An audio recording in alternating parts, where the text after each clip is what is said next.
Hi everyone, my name is Ruchin and I welcome you to your PDI Education once again. So in today's session we'll be having a discussion on what is water supply and water supply से related Coal India Limited में किस तरीके के questions you should expect, ठीक है, किस तरीके के questions आ सकते हैं. Now this vacancy is for obviously environmental students जिनका MTech environment से हुआ है या जिनका BTech environment से हुआ है उनके लिए. So water supply is a very crucial part. It's a very important part when we talk about any sort of examination या कोई भी अगर पोस्ट निकलती है तो उसमें बहुत इंपॉर्टेंट है. अब वाटर सप्लाई के इंपॉर्टेंट कौन कौन से पॉइंट्स हैं जो कि आपको ध्यान रखने हैं. ओके, देखिए, when we talk about water supply ना,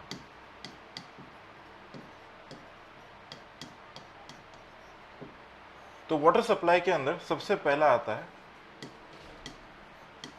population forecasting.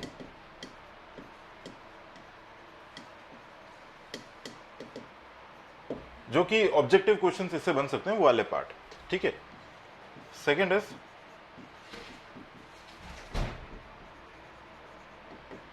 Water quality parameters,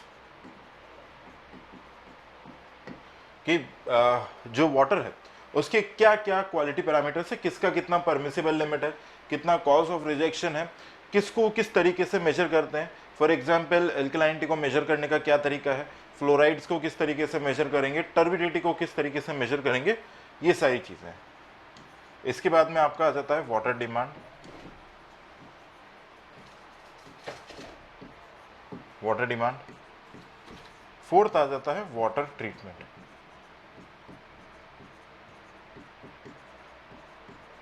And the fifth one is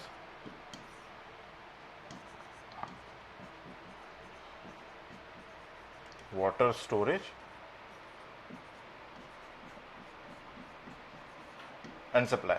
ठीक है, वाटर स्टोरेज एंड सप्लाई, ये 5 पॉइंट्स हैं जिसमें आपका वाटर सप्लाई डिवाइडेड है. अब when we talk about water quality parameters, तो अगेन ये जो वाटर क्वालिटी पैरामीटर्स हैं इसके 3 पार्ट्स हैं. सबसे पहला physical, then chemical and then it is biological. ठीक है, बायोलॉजिकल, ये 3. अब when you will enrol into the module ना, तब आपको हर एक चीज बिल्कुल स्ट्रक्चर्ड वे में बहुत ज्यादा डेप्थ में आपको मिल जाएगा. एक एक सिंगल पॉइंट भी है ना, उसको भी बहुत ज्यादा डिस्कस कर रखा है, तो आपको वो सारी चीजें समझ में आ जाएंगी. पॉपुलेशन फोरकास्टिंग से रिलेटेड कोल इंडिया लिमिटेड में कैसा क्वेश्चन आ सकता है, ठीक है. पॉपुलेशन फोरकास्टिंग के methods, their utility and when, मतलब किस मेथड को कब यूज करना है, ठीक है, कौन सा मेथड कब लगेगा, अरिथमेटिक इंक्रीज मेथड कब लगेगा, ज्योमेट्रिक इंक्रीज मेथड कब लगेगा, इन सबको डिस्कस कर रखा है, ठीक है. देन उसके बाद में आता है कि वाटर डिमांड. यार आपको ये बताना होगा कि वाटर डिमांड को कैसे कैलकुलेट करते हैं, ठीक है, हाउ, और कितने टाइप की वाटर डिमांड है, ठीक है. डोमेस्टिक वाटर डिमांड है, कितना होना चाहिए, उसका वैल्यू कितना होना चाहिए, ठीक है. Apart from that industrial demand कितना है, वाटर डिमांड कैसे कैलकुलेट कर रहे हैं, और आपका फायर डिमांड है, उसके लिए कौन कौन से फॉर्मूले हैं, ये सारी चीजें इंपॉर्टेंट हो जाती हैं और इन्हीं से क्वेश्चंस भी आते हैं. Water treatment is again a very crucial part, बहुत ही इंपॉर्टेंट है वाटर ट्रीटमेंट. और लास्ट है अ लिटिल बिट इंपॉर्टेंट, बहुत ज्यादा नहीं, बट हाँ, इससे आपको वॉल्व्स, टाइप ऑफ गेट्स, इनसे क्वेश्चन आता है. जैसे कि आपने सुना होगा check valve,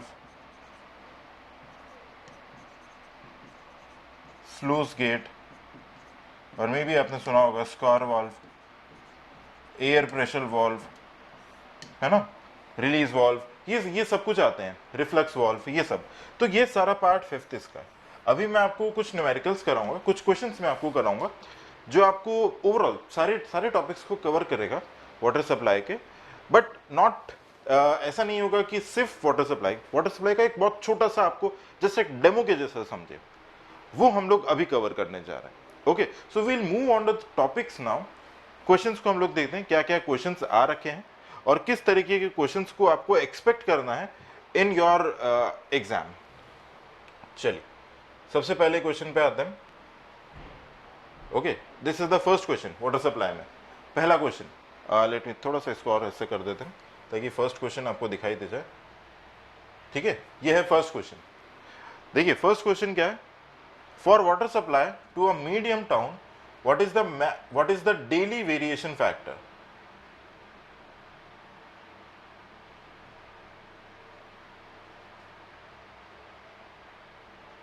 Okay, just a second.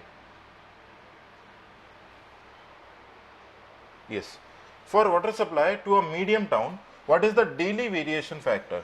आपको देखना है कि डेली वेरिएशन फैक्टर कितना है। तो ये याद रखें, daily variation factor is equal to 1.5।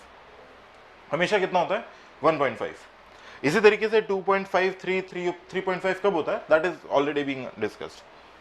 Second question पे आते हैं।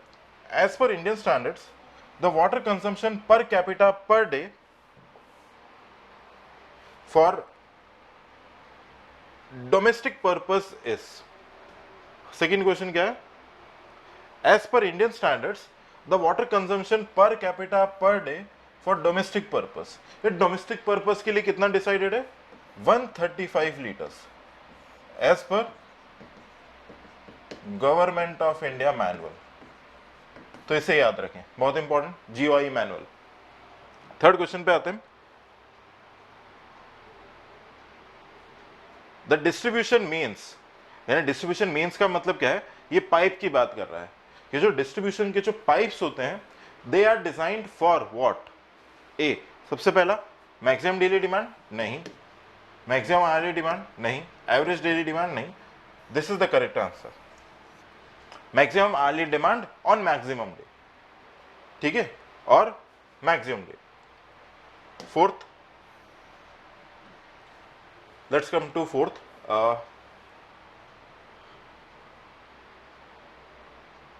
यस, फोर्थ क्वेश्चन देखिए क्या है। According to Kuichling formula, if P is the population of a place in thousands, then the fire demand of water in liters per minute is given by। Kuichling formula के according the discharge is given by or the fire demand is given by 3182 under root P। अब जैसे कुचलिंग formula है उसी तरीके से है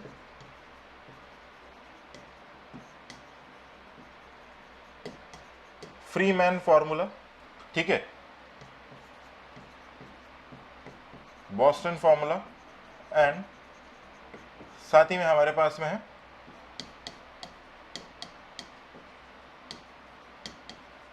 national board formula.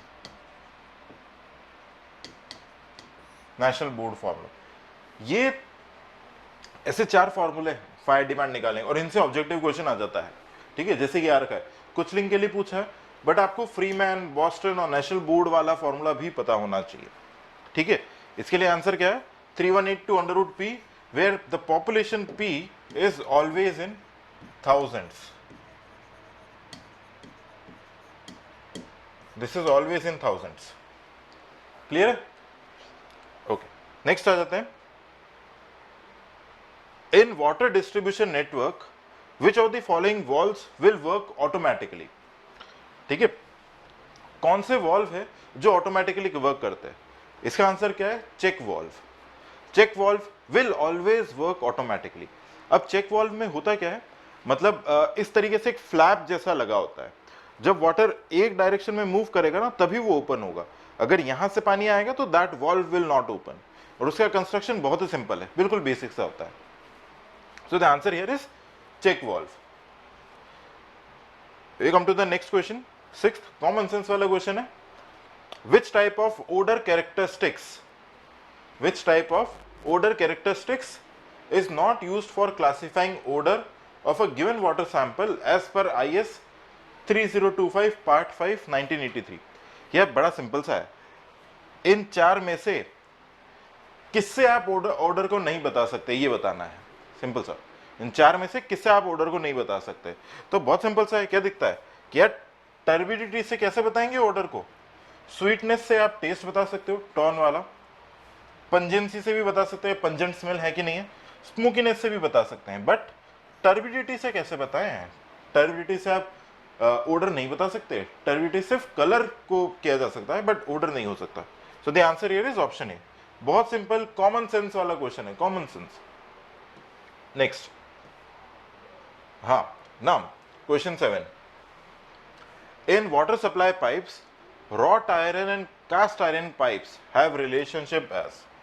देखो ये थोड़ा सा आपका प्रॉपर्टीज वाला क्वेश्चन है। इसके अंदर क्या होता है, जो ब्लैक कलर के पाइप्स होते हैं those are called as cast iron pipes. तो कास्ट आयरन पाइप्स की जो लाइफ होती है वो रॉट आयरन से हमेशा ज्यादा होगी, ठीक है। अब ये ऐसा है कि आपको पता होना चाहिए। Option B, life of cast iron pipes is greater than life of wrought iron pipes. Next आते हैं द वॉल्व। नेक्स्ट 3 क्वेश्चंस आते हैं। The valve used for prevention of reversal of flow in a pipeline, मतलब पानी को reverse direction में आने में रोकता है।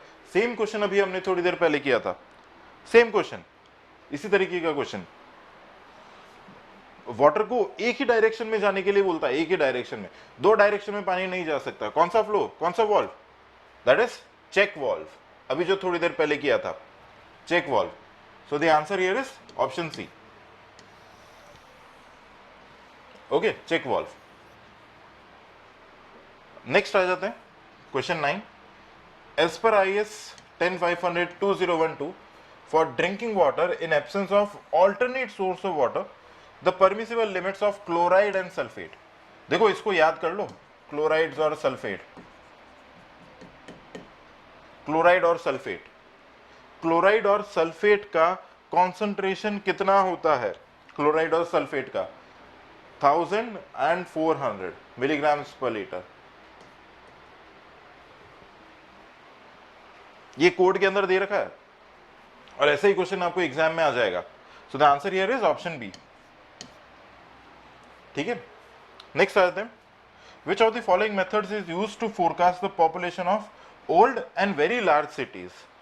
ओल्ड और बहुत ही लार्ज सिटीज के लिए किस मेथड को यूज करते हैं पॉपुलेशन फोरकास्टिंग के? We use arithmetic increase method, we use arithmetic increase method. जो भी ओल्ड सिटीज होती है ना जिनका पॉपुलेशन ग्रोथ रुक चुका है, ठीक है, वहां पर क्या यूज करेंगे? Arithmetic increase method.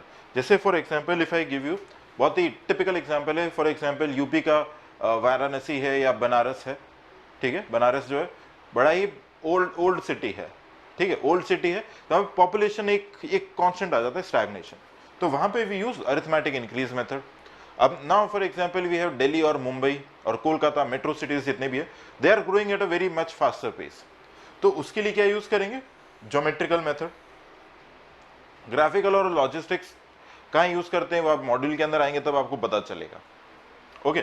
और ऐसे ये 4 नहीं, there are 7 methods, okay, 7 methods हैं। तो आपको थोड़ा थोड़ा, जैसे अरिथमेटिक इंक्रीज मेथड पूछा है उसी तरीके से लॉजिस्टिक्स कर्व मेथड पूछ सकता है, ओके, ग्राफिकल मेथड पूछ सकता है, मास्टर प्लान जोनिंग मेथड ये पूछ सकता है। तो इनसे कुछ कुछ पूछ सकते हैं जो आपको पता होने चाहिए, बहुत ज्यादा नहीं बट थोड़ा थोड़ा पता होना चाहिए। क्लियर है? Okay, so this was it guys, to give you an idea कि वाटर सप्लाई के अंदर आपको और क्या क्या पढ़ने की जरूरत है, ठीक है। वाटर सप्लाई में आपको क्या क्या पढ़ने की जरूरत है, मतलब अगर आप पढ़ेंगे तभी आपसे क्वेश्चंस होने के चांसेस हैं। And now since we are talking about environment engineering, you should definitely give this examination अगर आप एलिजिबिलिटी को सेटिस्फाई करते हैं। एलिजिबिलिटी सेटिस्फाई होते ही you should actually give this examination. Why I am saying? Because the competition is very less as compared to other departments. Competition is very less, plus perks and all they are evenly same. सब कुछ same है, okay. So with this I guess आपको थोड़ा help हुआ होगा इस video को देख के, and we'll meet in another session. Till then everyone take care, bye bye and thank you.